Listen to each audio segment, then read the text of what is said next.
ভালো করে ছবি তোলো, যেন পেটটা না দেখা যায়, ঠিক আছে?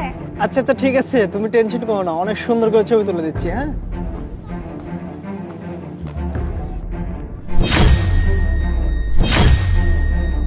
ভাই, আমি তো গ্রাম থেকে আইছি, আমার ফোনটা চার্জ নাই, যদি একটু ফোনটা দিতেন বাড়িতে কথা বলতাম।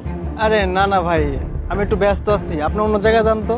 আরে তুমি এরকম করছো কেন? তোমার ফোনটা দাও না, সাথে ছোট একটা বাচ্চা আছে, এত দূর থেকে গ্রাম থেকে শহরে আসছে, দিয়ে দাও। তা না হলে কার কাছে না কার কাছে গিয়ে আবার চাইবে। তুমি ফোনটা দাও ওকে, একটু ফোনই তো করবে।